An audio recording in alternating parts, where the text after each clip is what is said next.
Welcome everybody to World of Tanks replays. My name is Maxwell, and today's first replay is from the user Lurt. That is Lurt, and he's driving the Tiger 1 on a standard battle on the Abbey. Tiger 1 is a tier 7 heavy tank for the Germans. Was an absolute beast in the actual World War II. Not so much in World of Tanks, considering that the tanks that it would normally face in the era were the Shermans, so around about tier 4, 5 and 6. It's obviously a tier 7 heavy tank, so if it only fought what it did historically, it would probably just munch absolutely everything. But the tank has received a couple of buffs over time, some passive, some direct, like the cannon has received some pretty nice buffs to its DPM. As you can see now, it's only got a 5.5 second reload. If we just take a very quick look at its damage and penetration, damage of 240, penetration of 203, which is very, very nice for a tier 7 tank. In fact, the penetration of 203 is a whole 2mm more than the T-54's standard ammunition. So this gun is a bit of a beast at its tier, especially with the reload. This thing's able to pump down a ridiculous amount of fire without... can really catch people off guard, because normally around about this tier with a heavy tank you're looking at between 8 and 11 seconds for a reload. So if you're firing every 5.5 seconds, you can really catch people off guard. Finds a VK3601 there, taken a little bit by surprise. That one just flies over his head there, but has the reload to get a second shot on target, as you saw. And then IS-6 comes in to offer some support. This thing's pretty good hull down as well, just thanks to the size of its gun mantlet and its supreme gun depression. Going to be continuing on up now, see if we can get a shot on this KV-85. Has been spotted out now, so going to have to advance forward just to keep that rock between himself and the Abbey in the centre there. Going to be offering some help to this IS-6, who is squaring off against two tier 6 tanks here, and hasn't taken any damage yet, but seems incapable of causing any damage in return. Takes a shot from the M6 here. Looks like both of these guys have pretty small caliber weapons. Neither of them got the 88mm or the 90mm here, so this may prove to be a fairly easy fight. Armor on the Tiger not notoriously good, but M6 having a very difficult time penetrating him anyway, putting shots into his side armor, and Lurt's just punishing this guy, putting shot after shot into him. And there we go, the IS-6 comes in to get the finisher. And that is this flank all but won now. But as you can see by the map, the enemy team is pushing heavily on that right-hand side and through the centre. Got a Centurion 1 now caught in no man's land. He's screwed. A little bit of server reticule lag there. Just screwing up Lurt's shot, and he hits the IS-6 in the rear. Luckily, the IS-6 hit the Centurion 1 to take him out. And it is now time to head back to the base.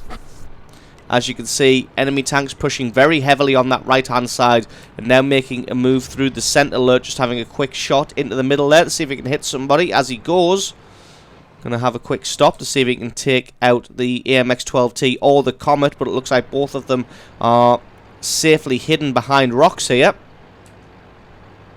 Going to continue to advance forward. Just going to have another look towards the centre as this Comet looks like he wants to poke out, but there we go. That is the centre one for the enemy team. Gets a lovely shot on that Comet to take him out and pick up his kill number 2 now.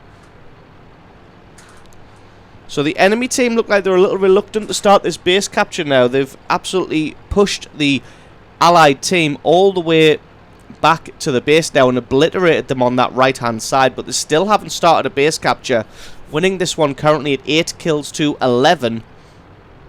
And there we go, the last defender falls in the form of that KV-85 taken out by the T-29. And now the enemy team starts that base capture off, but the IS-6 is almost back into base now, and he's almost full health, as is Lurt here, as they had a very nice easy time overrunning the guys on this left-hand side. It's a lovely shot through the side of the Jagdtiger 88. Just having a look to see if you can see anything on that T-29. Jagdtiger 88 is tunnel visioning for the IS-6 here, and that's going to prove to be his downfall as Lurt takes him out for kill number 3. Still can't quite find anything on this T29. Having a little bit of a look. There we go. Gets a beautiful shot onto him to take him out. And that just leaves a Cromwell at the other side of the base. He can be seen. That's a little bit of a difficult shot. Just allowing his cannon to aim all the way in. Still not quite able to land a shot there. Gets spotted out by a KV-85 in a very curious position under the hill here.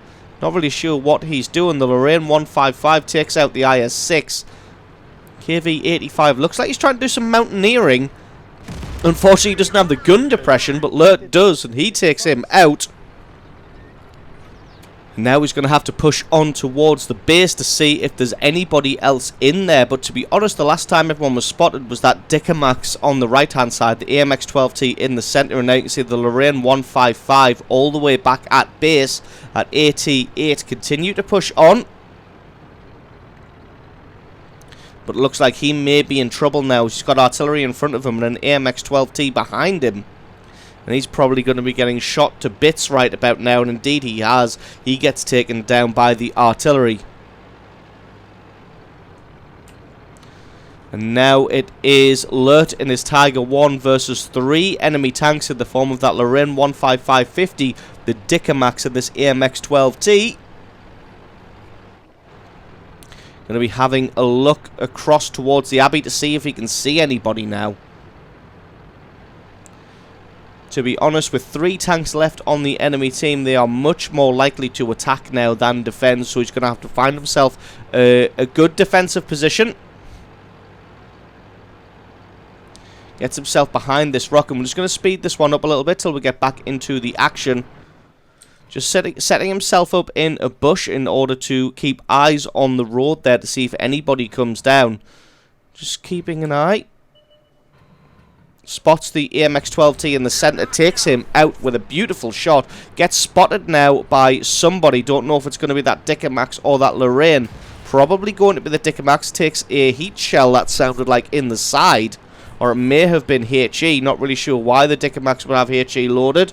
But he did. Maybe it was from battling with that AT-8 earlier.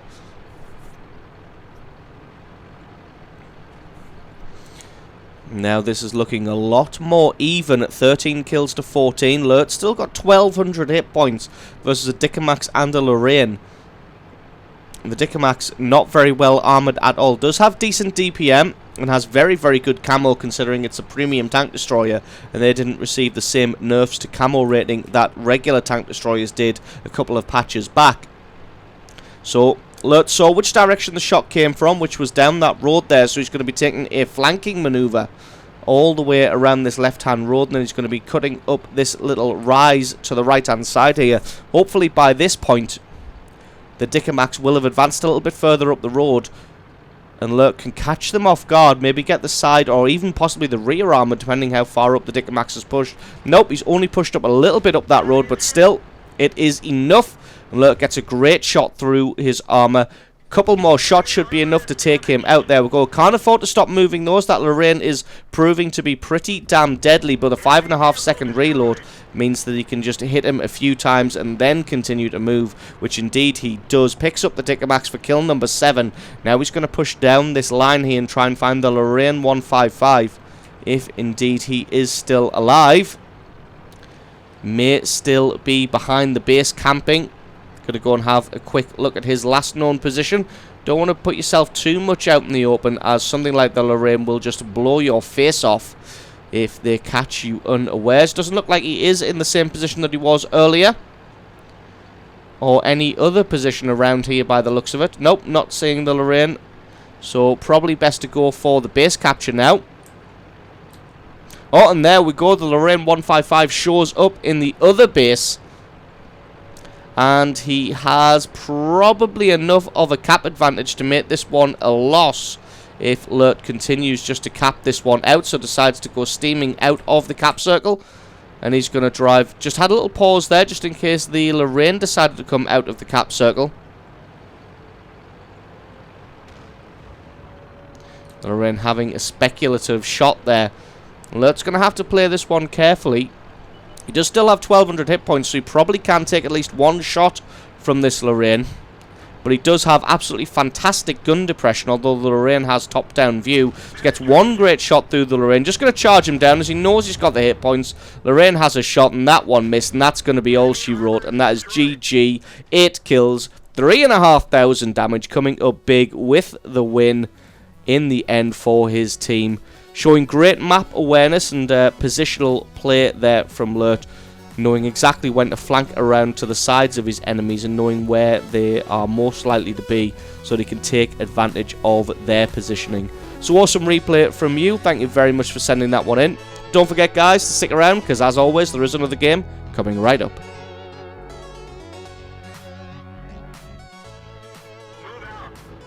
And our second replay today is from the user Waffleman.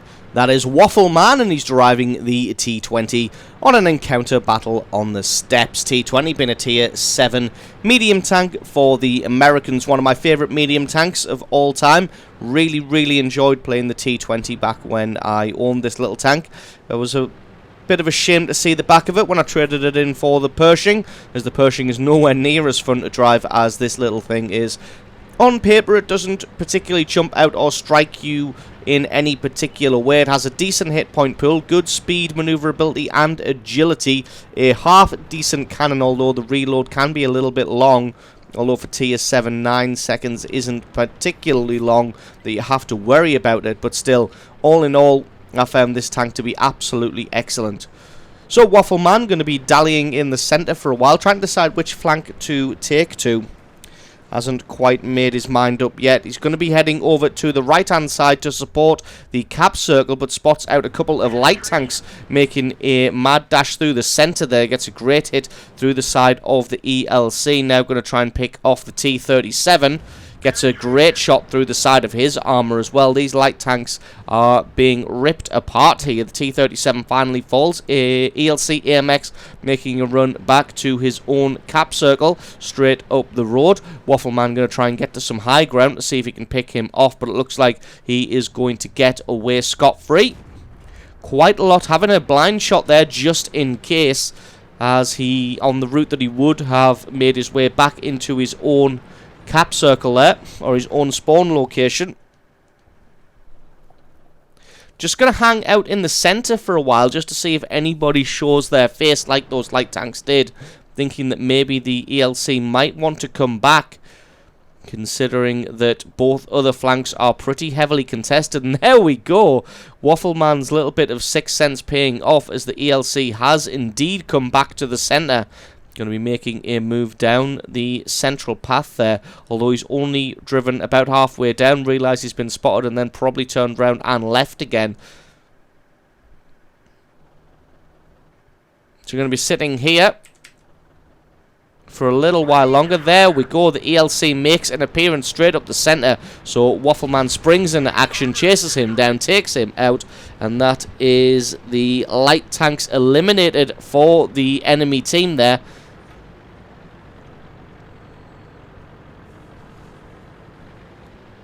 So there we go, game pretty evened out, 4 kills to 5, although we are only 3 minutes into it. As you can see, there is a lot of tank destroyers for the enemy team on that right-hand side. The allied team, in fact, only has that E25 tank destroyer, so they are a little bit outgunned right now. Waffleman going to be making his move straight up the centre now that there are no light tanks left. Spots a KV-1, backs off after missing his first shot, but to be honest, he can probably take on a KV-1 head-on, no problem whatsoever. Didn't quite lead the target enough there, as he was leading the target nicely. Then as soon as he dipped into the fog of war, he tracked his gun the opposite direction, so that one missed. Gonna move forward using the rocks as cover. You can see the allies have started a base capture. They have only 35 seconds left on that clock now, as they are getting pushed pretty heavily on that right hand side. They're in fact getting pushed pretty heavily on the left hand side as well. Enemy team doing a fantastic job of overrunning the allies right now. Waffleman going to hopefully come out behind this KV-1 and going to be able to take advantage of that. Finds the KV-1 now. He's not as far forward as I expected him to be. Misses that first shot. KV-1 spots him. But to be honest, with the armour of the T20, he should be able to take on a KV-1 no problem whatsoever. Gets a second shot, but misses as well.